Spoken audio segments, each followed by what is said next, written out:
बिस्मिल्लाहिर्रहमानिर्रहीम। अस्सलाम वालेकुम। आप कैसे हैं? आई होप हमेशा की तरह अच्छे होंगे और अल्लाह ताला से भी तहे से ही दुआ करती हूँ अल्लाह ताला आपको हमेशा खुश आबाद रखे, तमाम बीमारियों से दूर रखे, तमाम परेशानियों से दूर रखे। जहाँ जहाँ अपने घर में हो, घर से बाहर हो, सबको अल्लाह ताला खुश आबाद रखे।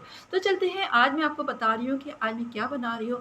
मैं अपना एक्सपीरियंस शेयर करूँगी कि मेरे पाँव में जो उस दिन बताया था, वीडियो बनाई थी कि क्या हो गया, मैंने क्या से इसका इलाज किया, अब मैं क्या खा रही हूँ, किस चीज़ से परहेज़ करना चाहिए और क्या अलामत है, वो मैं इंशाल्लाह ताला नेक्स्ट वीडियो के साथ में आपके साथ पेश करूँगी।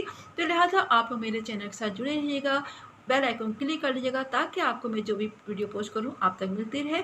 और अभी चलते हैं, देखते हैं आज मैं किचन में क्या बना रही हूँ। वो भी मैं अपने लिए कहवा बना रही हूँ, क्या किस चीज़ का बना रही हूँ। वो ज़रूरी नहीं है कि अगर आपके कोई ऐसा अल्लाह ना करे कोई प्रॉब्लम हो तो खाएं, बल्कि आप लोग अपनी समझो वैसे ही पी सकते हैं।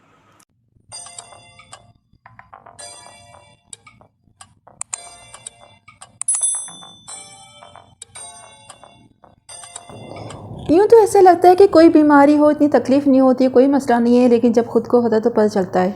ये भी कुछ दिन पहले जो मेरे पाँव में हो गया था, मैंने आपको वीडियो बना के दिखाई थी, व्लॉग बनाया था, वो था यूरिक एसिड का मसला। तो ये इसमें कभी पाँव में आ जाता है, टखनों में आ जाता है, पाँव के तलवों में हो जाता है और थम के इस तरह होता है। ये एसिड क्या होता है, किस तरह बनता है, इसके लिए क्या केयर करनी पड़ती है, इसकी अलामत क्या है, वो मैं आपको नेक्स्ट वीडियो में ज़रूर बताऊँगी। लेकिन इसको मैं दवाई भी खा रही हूँ और इलाज भी, और घरेलू टोटका भी। घरेलू टोटका तो नहीं कहना चाहिए, बल्कि एक हकीम साहब जहाँ से मेरा इलाज हो रहा है तो उन्होंने ही बताया था। तो मैंने सोचा कि जब मैं आज मैं बना रही हूँ, क्यों ना आप इससे फ़ायदा उठा सकें, क्योंकि ज़रूरी नहीं है कि अगर आपके साथ ये मसला हो तो आप ये बनाएं, बल्कि आप लोग आमतौर पे भी इसका ये कहवा बना सकते हैं। सिर्फ 3 चीज़ों का कहवा है ये, बल्कि बहुत तासीर में भी ठंडा है, जिगर मैदे की गर्मी को दूर करता है। तो मैं अभी बना रही थी तो मैंने सोचा मैं क्यों ना आपके साथ शेयर करूँ। तो चलते हैं, आते हैं अभी क्या करना है। अच्छा, मैंने जो बनाया है, उन्होंने कहा था ये पुदीना लेना है और सौंफ और काली मिर्च। अच्छा, आपको ये तो मालूम होगा कि सौंफ की तासीर ठंडी है। अच्छा, लौंग की तासीर ठंडी नहीं है, लेकिन पुदीने की तासीर बहुत ठंडी है। ठीक है, गर्मियों में इसका आप बल्कि पानी बना के पिया करें, कहवा जैसे बना के रख दें और पिया करें। और काली मिर्च भी की तासीर भी ठंडी है, ये एंटीबायोटिक है, ठीक है, जरासीम मारती है। तो ये 3 चीज़ों से बहुत ज़बरदस्त किस्म का। अच्छा, मैंने जो बनाया ना और जब पिया था तो 2-3 दिन से तो बख्तावर ही बना के दे रही थी, लेकिन आज जब मैं बना रही हूँ तो ख़ुद तो मैंने सोचा क्यों ना मैं इसका व्लॉग बना दूँ। तो इन सिर्फ 3 चीज़ों का बना है और कोई ज़्यादा नहीं। अब आप वीडियो आखिर तक देखिएगा।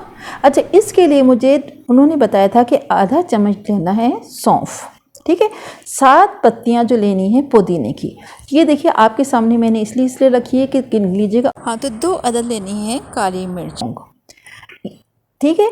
1 कप लेना है पानी और पानी को मैंने डाला बाउल में और उसमें ये तीनों चीज़ें ऐड करनी है और मीडियम फ्लेम पर पकाना है, जिस तरह चाय बनती है। लेकिन चाय तो हम लोग क्या करते हैं, अक्सर तेज़ आग भी कर लेते हैं, लेकिन इसको मीडियम फ्लेम पे पकाना है।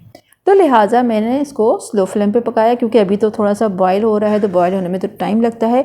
तो ये अभी बॉयल हो रहा है, इसकी तासीर ठंडी। अच्छा, पीना है तो मतलब टेस्ट में भी अच्छा लगा। बल्कि मैं तो सबको यही कहती हूँ कि ज़रूरी नहीं कि आपको कोई तकलीफ़ हो तो जब भी आप ये बनाएं, बल्कि आप इस तरह ये अपनी रूटीन में शामिल कर सकते हैं। बल्कि आप जैसे अदरक का कहवा है वो भी अपनी रूटीन में शामिल कर सकते हैं। और इस तरह की चीज़ें जो हैं, और आज की गर्मियाँ हैं, गर्मी में तो वाकई में हर बंदा ये कहता है मैदे में गर्मी होगी, इधर तकलीफ़ हो रही है। ये देखिए हमारा कहवा जो है तैयार हो चुका है। पक्का इतना होना चाहिए कि ये हाफ़ कप हो जाए। तो 1 कप पानी लिया था मैंने, मीडियम फ्लेम पे पकाया है और ये हो गया हाफ़ कप। मेरा अंदाज़ा है कि मुझे ये हाफ़ कप हो गया होगा। तो देखिए अब मैं क्या करती हूँ, अब इसको मैं, देखिए शुरू में तो पक नहीं रहा था, स्लो पे था। अब जब पकना शुरू किया तो देखिए मीडियम फ्लेम पे पक रहा है। और मैं इसको अब क्या करूँगी, छान लूँगी। बस मैं इसको अब छान लेती हूँ और खुशबू भी बहुत अच्छी आ रही है, तासीर भी अच्छी है, कोई ज़्यादा महंगा नहीं है। अच्छा, अब आप लोग कह रहे होंगे कि पुदीना तो, अच्छा पहले जो मैंने मंगाया था ना पुदीना, तो 1-2 दिन में ख़राब हो गया था। ज़ाहिर है बच्चों को इतना नहीं मालूम होता, लेकिन पुदीने को किस तरह हिफाजत से रखा जाता है कि ये आप काफ़ी दिन तक चले, तो वो भी मैं पोस्ट करूँगी। तो चलिए आप बताइएगा कि आपको ये कैसा लगा, और मेरी वीडियो से ज़रूर लाइक शेयर कर दीजिएगा ताकि ज़्यादा से ज़्यादा लोग इससे फ़ायदा हासिल कर सकें। अल्लाह हाफ़िज़।